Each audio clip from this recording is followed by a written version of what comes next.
तो दोस्तों सबसे पहला मिस्टेक है प्रोडक्ट सिलेक्शन में। कई सारे लोग मतलब ऐसा प्रोडक्ट पिक करते हैं क्योंकि उसका मैन्युफैक्चरर उनके फैमिली में कोई मेंबर उसका मैन्युफैक्चरर रहता है, या उनका दोस्त कोई मैन्युफैक्चर कर रहा होता है वो प्रोडक्ट, या उनका सिटी में मतलब उनको मिल रहा होता है, मतलब कोई भी एक मैन्युफैक्चरर उनका सिटी में रहता है, तो इसीलिए वो प्रोडक्ट पिक करते हैं।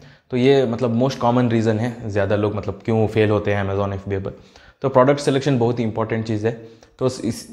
तो मैं हर बार कहता रहता हूँ, मेरा प्रोडक्ट रिसर्च वीडियो में भी मैं मतलब कई बार एक्सप्लेन करता रहता हूँ। तो सबसे पहले आपको प्रोडक्ट रिसर्च करना है, उसके बाद उस प्रोडक्ट के लिए एक मैन्युफैक्चरर को ढूंढना है, ना कि आपको गट फीलिंग्स है क्योंकि आपको लग रहा है कि ये अच्छा प्रोडक्ट है, आपको मतलब कुछ कम प्राइस में मतलब मैन्युफैक्चरर से मिल रहा है, तो इसीलिए उस प्रोडक्ट को आपको अमेज़ॉन पर सेल नहीं कर सकते हैं। तो बेसिकली सिंपल से कहूँ तो जो भी प्रोडक्ट आप मतलब सेल करने की सोचते हैं उसका मेन कीवर्ड आपको अमेज़ॉन के सर्च बार पर टाइप करना है, और उसका जो फर्स्ट पेज में कितना डिमांड है, किस तरह एवरेज सेल्स है मंथली, तो वो चेक करना है, और उसी सेल्स को आपको एक्सपेक्ट कर सकते हैं। तो आपके जो भी प्रोडक्ट है उस प्रोडक्ट के लिए और कॉम्पिटिटर सेल करते रहना चाहिए, और सेल करते हुए मतलब उनको अच्छा सेल्स करते रहना चाहिए। तो वो सेल्स आप एक्सपेक्ट कर सकते हैं जब आपके प्रोडक्ट आप लॉन्च करते हैं। तो जब आपके प्रोडक्ट भी उस कीवर्ड पे फर्स्ट पेज पे आएगा तो सेल्स आपको भी मिल जाएगा। तो उस तरह आपको मतलब सिंपल तरीके से आपको रिसर्च करना है, उस तरह आपको देखना है। तो आपको कम्प्लीटली यूनिक प्रोडक्ट जो कोई भी कॉम्पिटिटर सेल कर रहा है उस तरह प्रोडक्ट नहीं लॉन्च करना है। और एक चीज़ क्या है कि मतलब कंपटीशन भी देखना है। मतलब प्रोडक्ट में अगर आप आपके मतलब जो प्रोडक्ट आप सेल कर रहे हैं आपके कॉम्पिटिटर्स फर्स्ट पेज में उनका 1000-2000 रिव्यूज़ है, तो जब आप प्रोडक्ट लॉन्च करेंगे तो आपके पास मतलब 5 to 7 रिव्यूज़ रहेगा, तो मतलब आप कॉम्पीट नहीं कर सकते हैं। आपको ब्रांड डोमिनेशन भी देखना है, ब्रांड रिकग्निशन देखना है। कुछ ऐसा निशेस है जैसे कि शूज़ हुआ हो तो उसमें ब्रांड डोमिनेशन है, जैसे कि नाइकी, एडिडास। तो अगर मेरा नाम से रोनाल्ड शूज़ अगर मैं लॉन्च करता हूँ, कोई भी परचेज़ नहीं करते हैं। तो पर कुछ ऐसा निश है जिसमें उसका मेन कीवर्ड से कस्टमर्स उस प्रोडक्ट को परचेस करते हैं, तो उस तरह निश में हम एक प्राइवेट लेबल प्रोडक्ट हम डाल सकते हैं।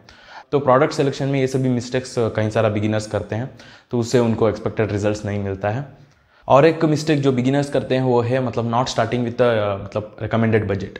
तो कुछ लोग क्या करते हैं, मतलब मैं 5000 से 10,000 से स्टार्ट करूँगा, कुछ होलसेलर्स के पास जाएंगे, लोकल होलसेलर्स के पास, डिस्ट्रीब्यूटर के पास कुछ प्रोडक्ट्स खरीदेंगे और सेल करने की कोशिश करते हैं। तो आपको सबसे पहले अमेज़ॉन FBA का बिजनेस मॉडल समझना है।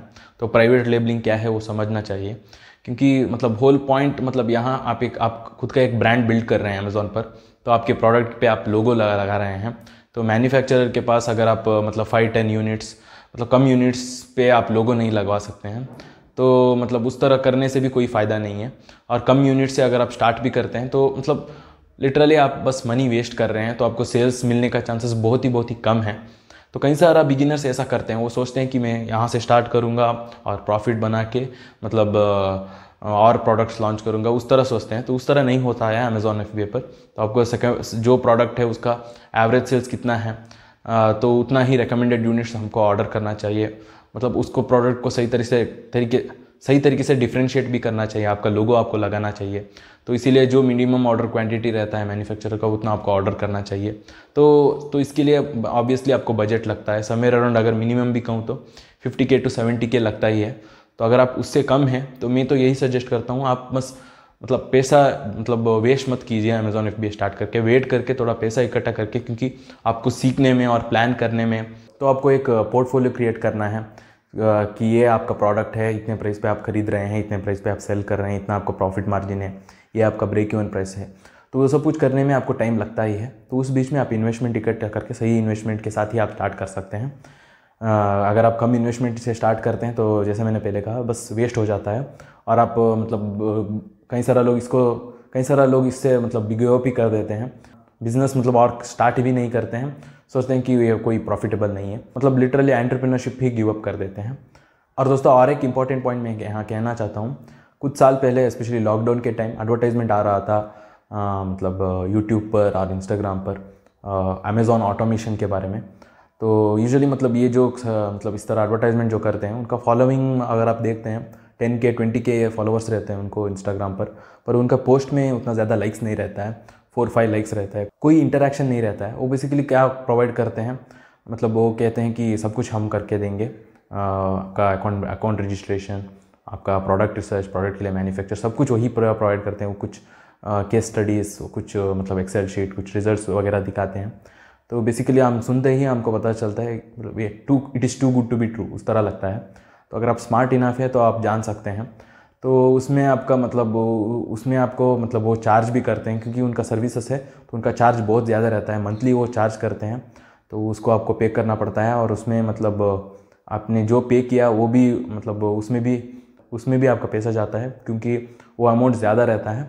और उसके साथ जो उन्होंने प्रोडक्ट कहा था उस पर भी आपका इन्वेस्टमेंट लगता है।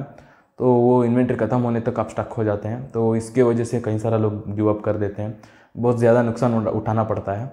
तो अगर आप स्मार्ट मतलब जैसे मैंने पहले कहा, अगर आप स्मार्ट इनफ है तो आप जान सकते हैं जब कोई इतना मतलब इतना सब कुछ करता है, मतलब सभी प्रोमिसेस करते हैं, तो आपको सही तरीके से जानना चाहिए। कोई भी बिज़नेस में ऑफकोर्स कुछ चीज़ें आप आउटसोर्स कर सकते हैं, पर जो भी इंपॉर्टेंट स्टेप्स रहता है वो आपको खुद करना पड़ता है, ना सिर्फ अमेज़ॉन FBA में, हर एक बिज़नेस में। तो अमेज़ॉन FBA के बिज़नेस में ही कहूँ तो आपको प्रोडक्ट रिसर्च, प्रोडक्ट के लिए मैन्युफैक्चर ढूंढना, तो वो सब कुछ आपको खुद करना ही चाहिए। तो उसमें जो मेन एस्पेक्ट अगर आप आउटसोर्स करते हैं तो वो मतलब it does not make sense, मतलब कोई भी मतलब ही नहीं बनता है उसका। तो इसीलिए वो आपको जानना बहुत इंपॉर्टेंट है। अगर आप लॉजिकली थिंक करते हैं तो आप समझ जाते हैं, पर कुछ ऐसा बिगिनर्स जो मतलब उनको पता नहीं रहता है या उनको टाइम नहीं इन्वेस्ट कर पाते हैं, मतलब ईजी वे पिक करते हैं, तो इसमें फंस जाते हैं। तो आपको सही तरीके से मतलब लॉजिकली थिंक करना बहुत इंपॉर्टेंट रहता है। कई सारा मतलब हर इंडस्ट्री में ऐसा होता है, मतलब कुछ लोग ऐसा सर्विसेज प्रोवाइड करते हैं, उनका मतलब वही उनका बिजनेस मॉडल रहता है। तो इसीलिए आपको खुद को मतलब एक सतर्क रखना पड़ता है। तो आपको बेसिकली मतलब अगर आपको रिजल्ट्स भी नहीं मिल रहा है तो आपको सीखना चाहिए, कई सारा रिसोर्सेस आपको मिल जाएगा, तो उससे आप सीख सकते हैं। तो आपको एफर्ट लगाना ही चाहिए, तभी आपको एक्सपेक्टेड रिजल्ट मिलेगा। तो वो एक एंटरप्रेन्योरशिप लॉ है, तो वो आपको जानना बहुत इंपॉर्टेंट है।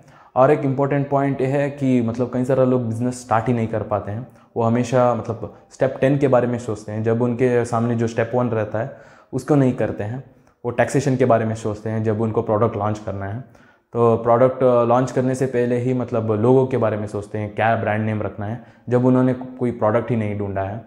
तो आपको मतलब सबसे पहले स्टार्ट करना बहुत इंपॉर्टेंट है। आपको ऑफकोर्स बेसिक चीज़ें वो सब कुछ सही तरीके से सीखने के बाद ही स्टार्ट करना बहुत इंपॉर्टेंट है, पर वो सब कुछ सही तरीके से जानने के बाद भी कई सारे लोग स्टार्ट नहीं कर पाते हैं। वो हमेशा कन्फ्यूजन में रहते हैं, क्या इस बिज़नेस को स्टार्ट करूँ, उस बिज़नेस को स्टार्ट करूँ। शाइनी ऑब्जेक्ट सिंड्रोम की वजह से कई सारा सालों तक बिज़नेस स्टार्ट ही नहीं कर पाते हैं। तो आपको हमेशा ऐसा सोचना है कि स्टार्ट करने के बाद किसी भी हालत में उसको सक्सेसफुल बनाना है, उस तरह आपका माइंडसेट रहना चाहिए।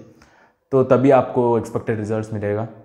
अगर आप ज़्यादा कन्फ्यूजन करके अपने आप को स्टार्ट ही नहीं कर पाते हैं तो आपको रिजल्ट्स ही नहीं मिलेगा, आप एक्शन ही नहीं लेते हैं। तो इसीलिए स्टार्ट करना बहुत ही इंपॉर्टेंट रहता है। उम्मीद करता हूँ दोस्तों ये वीडियो आपको हेल्पफुल हुआ होगा। तो चैनल को सब्सक्राइब कीजिए, और सारा मेरा रिसोर्सेस आपको डिस्क्रिप्शन में मिल जाएगा, तो चेकआउट कीजिए। तो बस धन्यवाद दोस्तों, फिर मिलेंगे।